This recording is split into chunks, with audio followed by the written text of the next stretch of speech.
Chapter 15. Mr. Collins was not a sensible man, and the deficiency of nature had been but little assisted by education or society.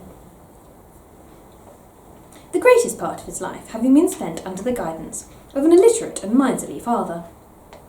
And though he belonged to one of the universities, he had merely kept the necessary terms, without forming at it any useful acquaintance. The subjection in which his father had brought him up had given him originally great humility of manner, but it was now a good deal counteracted by the self-conceit of a weak head, living in retirement, and the consequential feelings of early and unexpected prosperity. A fortunate chance had recommended him to Lady Catherine de Bourgh when the living of Hunsford was vacant, and the respect which he felt for her high rank, and his veneration for her as his patroness, mingling with a very good opinion of himself, of his authority as a clergyman, and his right as a rector, made him altogether a mixture of pride and obsequiousness, self-importance and humility.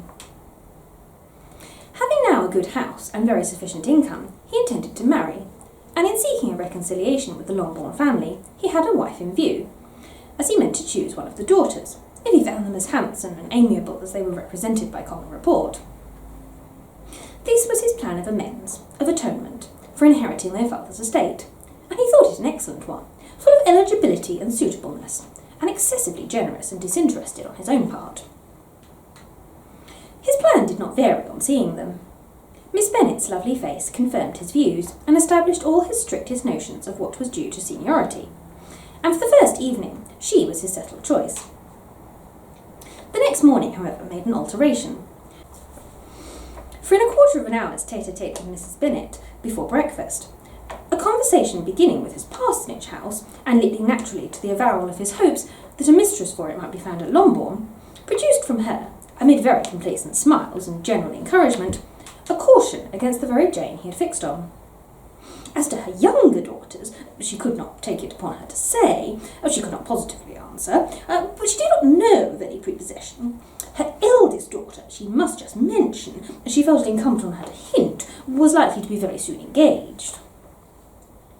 Mr. Collins had only to change from Jane to Elizabeth, and it was soon done. Done while Mrs. Bennet was stirring the fire. Elizabeth, equally next to Jane in birth and beauty, succeeded her, of course.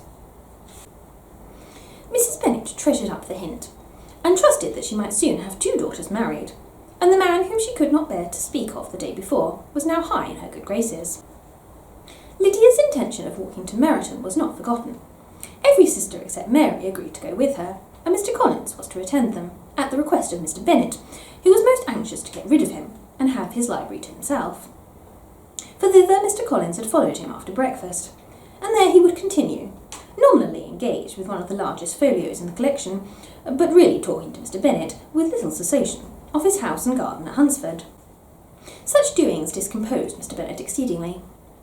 In his library he had always been sure of leisure and tranquillity, and though prepared, as he told Elizabeth, to meet with folly and conceit in every other room in the house, he was used to be free from them. His civility, therefore, was most prompt in inviting Mr. Collins to join his daughters in their walk, and Mr. Collins, being in fact much better fitted for a walker than a reader, was extremely well pleased to close his large book and go. In pompous nothings on his side, and civil assents on that of his cousins, their time passed till they entered Meryton. The attention of the younger ones was then no longer to be gained by him. Their eyes were immediately wandering up in the street in quest of the officers, and nothing less than a very smart bonnet indeed, or a really new muslin in the shop window, could recall them. But the attention of every lady was soon caught by a young man, whom they had never seen before, of most gentlemanlike appearance, walking with an officer on the other side of the way. The officer was the very Mr. Denny, concerning whose return from London Lydia came to inquire, and he bowed as they passed. All were struck with the stranger's air, all wondered who he could be, and Kitty and Lydia, determined if possible to find out, led the way across the street, under pretence of wanting something in an opposite shop, and fortunately had just gained the pavement when the two gentlemen, turning back, had reached the same spot. Mr. Denny addressed them directly, and entreated permission to introduce his friend, Mr. Wickham, who had returned with him the day before from town, and he was happy to say had accepted a commission in their corps. This was exactly as it should be, for the young man wanted only regimentals to make him completely charming. His appearance was greatly in his favour. He had all the best part of beauty, a fine countenance, a good figure, and very pleasing address. The introduction was followed up on his side by a happy readiness of conversation, a readiness at the same time perfectly correct and unassuming, and the whole party were still standing and talking together very agreeably when the sound of horses drew their notice, and Darcy and Bingley were seen riding down the street. On distinguishing the ladies of the group, the two gentlemen came directly towards them and began the usual civilities. Bingley was the principal spokesman, and Miss Bennet the principal object. He was then, he said, on his way to Longbourn, on purpose to inquire after her. Mr. Darcy corroborated it with a bow, and was beginning to determine not to fix his eyes on Elizabeth, when they were suddenly arrested by the sight of the stranger, and Elizabeth, happening to see the countenance of both as they looked at each other, was all astonishment at the effect of the meeting. Both changed colour, one looked white, the other red. Mr. Wickham, after a few moments, touched his hat, a salutation which Mr. Darcy just deigned to return. What could be the meaning of it? It was impossible to imagine, it was impossible not to long to know. In another minute, Mr. Bingley, but without seeming to have noticed what passed, took leave and rode on with his friend. Mr. Denny and Mr. Wickham walked with the young ladies to the door of Mr. Phillip's house, and then made their bows, in spite of Miss Lydia's pressing entreaties that they would come in, and even in spite of Mrs. Phillips throwing up the parlour window and loudly seconding the invitation.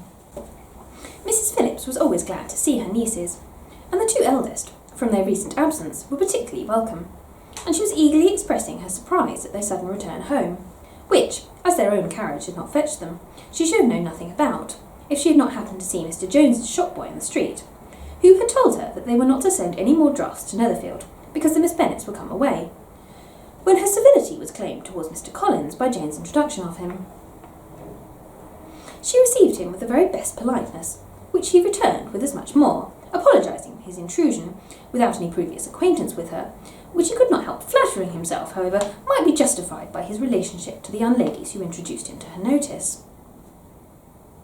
Mrs. Phillips was quite awed by such an excess of good breeding, but her contemplation of one stranger was soon put an end to by exclamations and inquiries about the other, of whom, however, she could only tell her nieces what they already knew, that Mr. Denny had brought him from London, and that he was to have a lieutenant's commission in the local shire.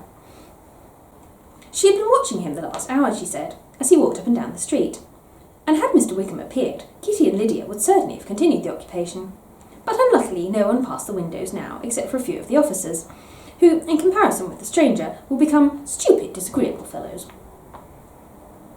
Some of them were to dine with the Phillipses the next day, and their aunt promised to make her husband call on Mr. Wickham, and give him an invitation also, if the family from Longbourn would come in the evening.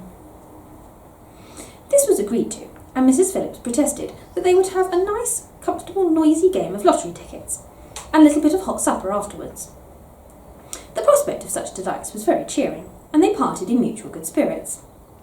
Mr. Collins repeated his apologies in quitting the room, and was assured with unwearying civility that they were perfectly needless.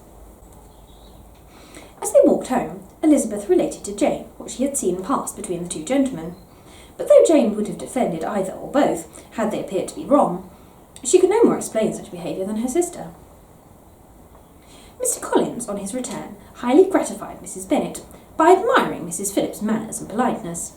He protested that, except Lady Catherine and her daughter, he had never seen a more elegant woman, for she had not only received him with the utmost civility, but had even pointedly included him in her invitation for the next evening, although utterly unknown to her before. Something, he supposed, might be attributed to his connection with them, but yet he had never met with so much attention in the whole course of his life.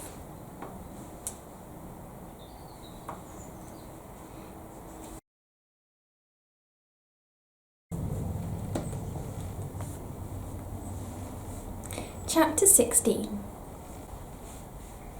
As no objection was made to the young people's engagement with their aunt, and all Mr. Collins' scruples of leaving Mr. and Mrs. Bennet for a single evening during his visit were most steadily resisted, the coach conveyed him and his 5 cousins at a suitable hour to Meryton, and the girls had the pleasure of hearing, as they entered the drawing-room, that Mr. Wickham had accepted their uncle's invitation, and was then in the house.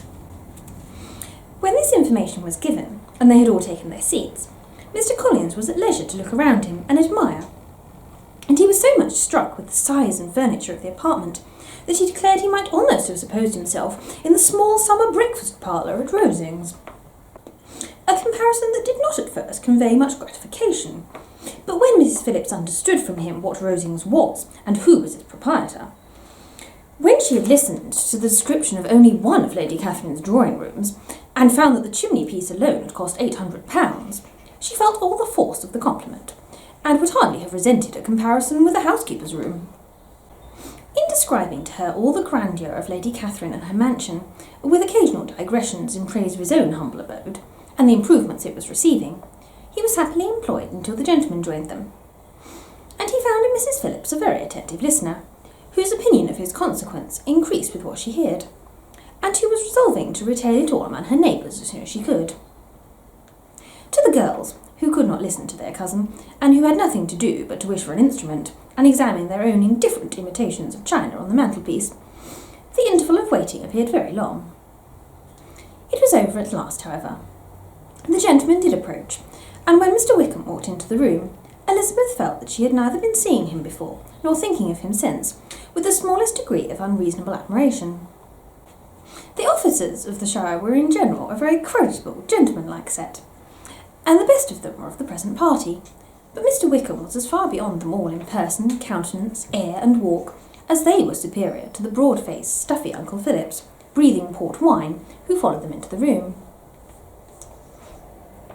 Mr. Wickham was the happy man towards whom almost every female eye was turned, and Elizabeth was the happy woman by whom he finally seated himself, and the agreeable manner in which he immediately fell into conversation, though it was only on its being a wet night, and on the probability of a rainy season, made her feel that the commonest, dullest, most threadbare topic might be rendered interesting by the skill of the speaker. With such rivals for the notice of the fair as Mr. Wickham and the officers, Mr. Collins seemed to sink into insignificance. To the young ladies he certainly was nothing, but he had still at intervals a kind listener in Mrs. Phillips, and was by her watchfulness most abundantly supplied with coffee and muffin. When the card tables were placed, he had an opportunity of obliging her in return by sitting down to whist. "Well, I know little of the game at present," said he, "but I shall be glad to improve myself, for in my situation in life—" Mrs. Phillips was very thankful for his compliance, but could not wait for his reason. Mr. Wickham did not play at whist, and with ready delight was he received at the other table between Elizabeth and Lydia. At first there seemed danger of Lydia's engrossing him entirely, for she was a most determined talker, but being likewise extremely fond of lottery tickets, she soon grew too much interested in the game, too eager in making bets and exclaiming after prizes to have attention for anyone in particular. Allowing for the common demands of the game, Mr. Wickham was therefore at leisure to talk to Elizabeth, and she was very willing to hear him, though what she chiefly wished to hear she could not hope to be told, the history of his acquaintance with Mr. Darcy. She dared not even mention that gentleman. Her curiosity, however, was unexpectedly relieved. Mr. Wickham began the subject himself. He inquired how far Netherfield was from Meryton, and, after receiving her answer, asked in a hesitating manner how long Mr. Darcy had been staying there. "About a month," said Elizabeth, and then, unwilling to let the subject drop, added, "He is a man of very large property in Derbyshire, I understand." "Yes," replied Wickham. "His estate there is a noble one, a clear 10,000 per annum. You could not have met with a person more capable of giving you certain information on that head than myself, for I have been connected with his family in a particular manner from my infancy." Elizabeth could not but look surprised. "You may well be surprised, Miss Bennet, at such an assertion, after seeing, as you probably might, the very cold manner of our meeting yesterday. Are you much acquainted with Mr. Darcy?" "As much as I ever wish to be," cried Elizabeth warmly. "I have spent 4 days in the same house with him, and I think him very disagreeable." "I have no right to give my opinion," said Wickham, "as to his being agreeable or otherwise. I am not qualified to form one. I have known him too long and too well to be a fair judge. It is impossible for me to be impartial. But I believe your opinion of him would in general astonish, and perhaps you would not express it quite so strongly anywhere else. Here you are in your own family." "Upon my word, I say no more here than I might say in any house in the neighbourhood, except Netherfield. He is not at all liked in Hertfordshire. Everybody is disgusted with his pride. You will not find him more favourably spoken of by anyone." "I cannot pretend to be sorry," said Wickham, after a short interruption, "that he or that any man should not be estimated beyond their deserts. But with him I believe it does not often happen. The world is blinded by his fortune and consequence, or frightened by his high and imposing manners, and sees him only as he chooses to be seen. I should take him, even on my slight acquaintance, to be an ill-tempered man." Wickham only shook his head. "I wonder," said he, at the next opportunity of speaking, "whether he is likely to be in this country much longer?" "Well, I do not at all know, but I heard nothing of his going away when I was at Netherfield." "I hope your plans in favour of the regiment will not be affected by his being in the neighbourhood." "Oh, no, it is not for me to be driven away by Mr. Darcy. If he wishes to avoid seeing me, he must go. We are not on friendly terms, and it always gives me pain to meet him, but I have no reason for avoiding him but what I might proclaim before all the world, a sense of very great ill-usage, and most painful regrets at his being what he is. His father, Miss Bennet, the late Mr. Darcy, was one of the best men that ever breathed, and the truest friend I ever had, and I can never be in company with this Mr. Darcy without being grieved to the soul by 1,000 tender recollections. His behaviour to myself has been scandalous, but I verily believe I could forgive him anything and everything, rather than his disappointing the hopes and disgracing the memory of his father." Elizabeth found the interest of the subject increase, and listened with all her heart, but the delicacy of it prevented further inquiry. Mr. Wickham began to speak on more general topics: Meryton, the neighbourhood, the society, appearing highly pleased with all that he had yet seen, and speaking of the latter especially with gentle but very intelligible gallantry. "Well, it was the prospect of constant society, and good society," he added, "which was my chief inducement to enter the regiment. I knew it to be a most respectable, agreeable corps, and my friend Denny tempted me further by his account of their present quarters, and the very great attentions and excellent acquaintances Meryton procured them. Society, I own, is necessary to me. I have been a disappointed man, and my spirits will not bear solitude. I must have employment and society. A military life is not what I was intended for, but circumstances have now made it eligible. The church ought to have been my profession.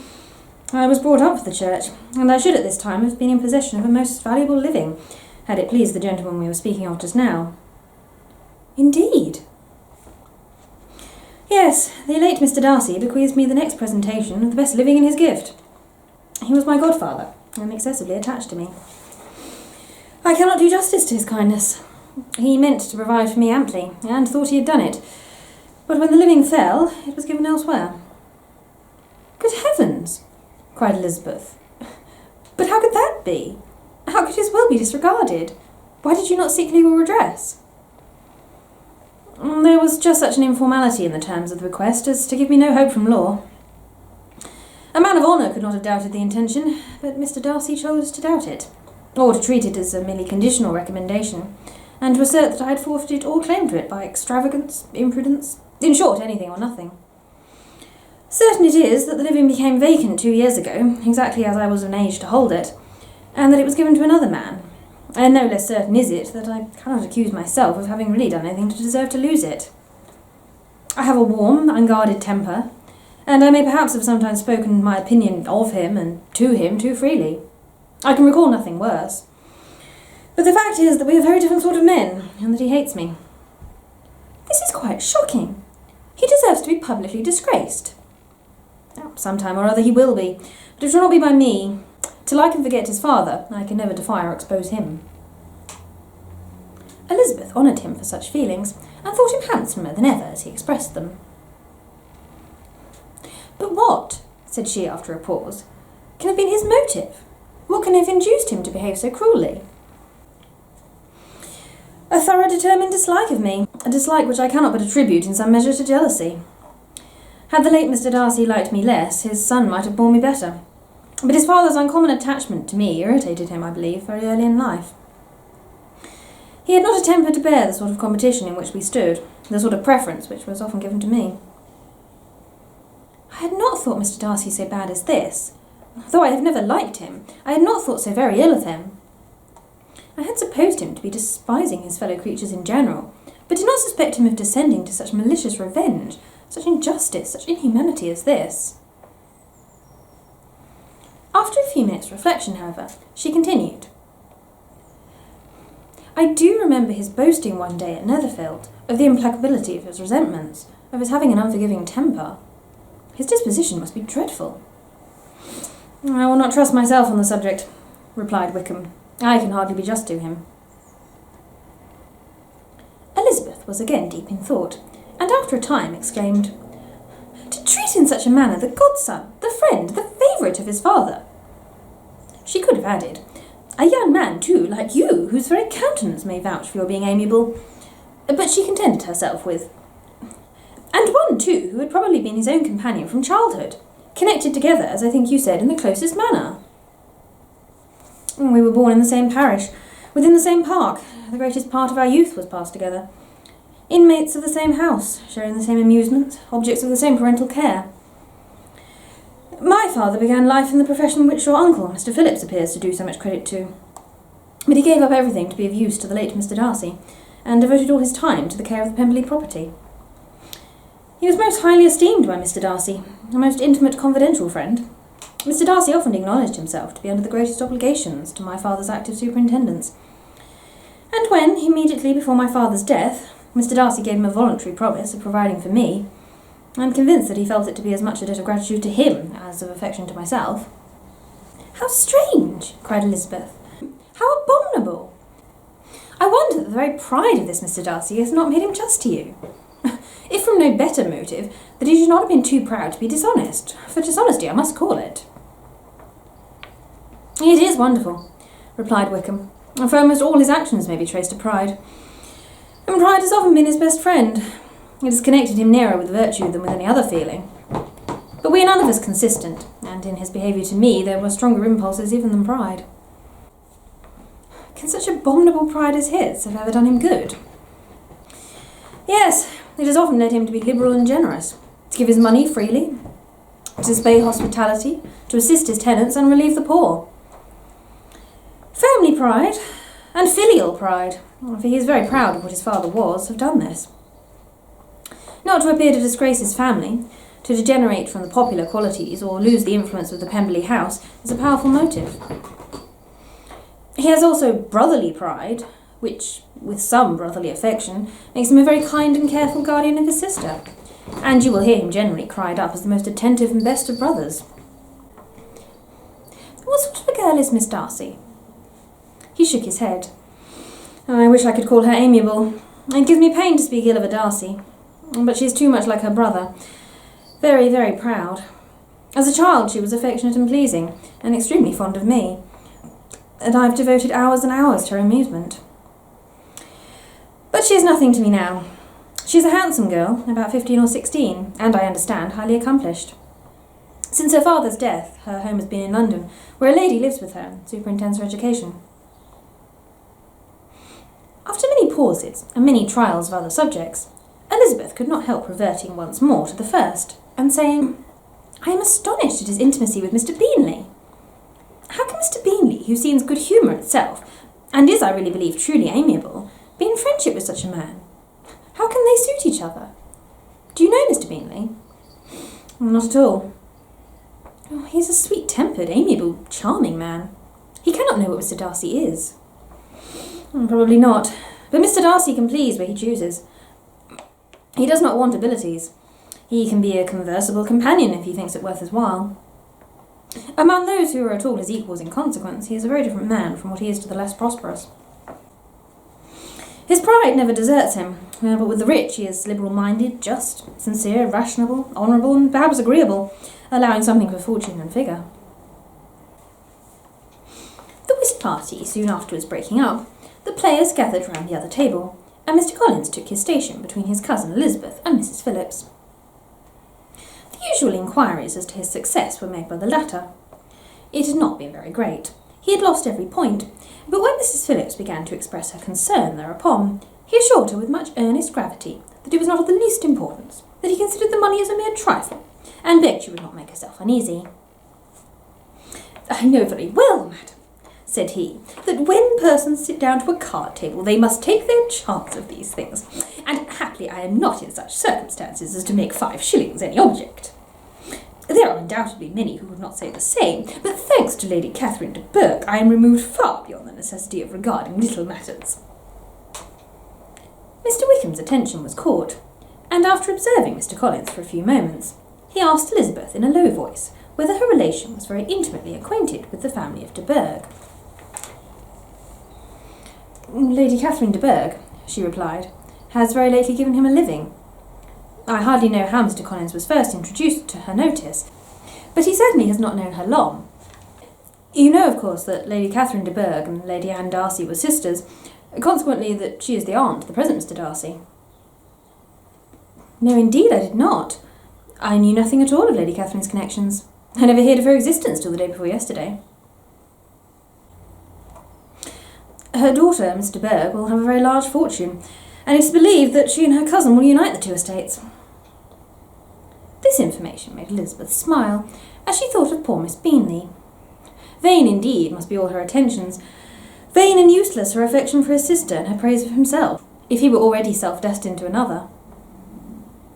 Mr. Collins, said she, speaks highly of both Lady Catherine and her daughter, but from some particulars that he has related to her ladyship, I suspect his gratitude misleads him, and that in spite of her being his patroness, she is an arrogant, conceited woman. I believe her to be both in a great degree, replied Wickham. I have not seen her for many years, but I very well remember that I never liked her, and that her manners were dictatorial and insolent. She had the reputation of being remarkably sensible and clever, but I rather believe she derives part of her abilities from her rank and fortune, part from her authoritative manner, and the rest from the pride of her nephew, who chooses that everyone connected with him should have an understanding of the first class. Elizabeth allowed that he had given a very rational account of it, and they continued talking together, with mutual satisfaction until supper put an end to cards, and gave the rest of the ladies their share of Mr. Wickham's attentions. There could be no conversation in the noise of Mrs. Phillips's supper party, but his manners recommended him to everybody. Whatever he said was said well, and whatever he did done gracefully. Elizabeth went away with her head full of him. She could think of nothing but Mr. Wickham, and of what he had told her, all the way home. But there was not time for her even to mention his name as they went, for neither Lydia nor Mr. Collins was once silent. Lydia talked incessantly of lottery tickets, of the fish she had lost and the fish she had won, and Mr. Collins, in describing the civility of Mr. and Mrs. Phillips, protesting that he did not in the least regard his losses at whist, enumerating all the dishes at supper, and repeatedly fearing that he crowded his cousins, had more to say than he could well manage before the carriage stopped at Longbourn House.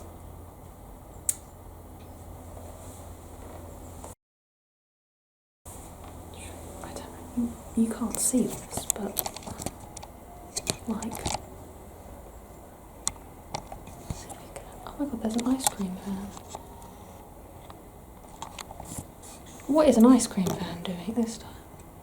I don't know if you can even see it, but like,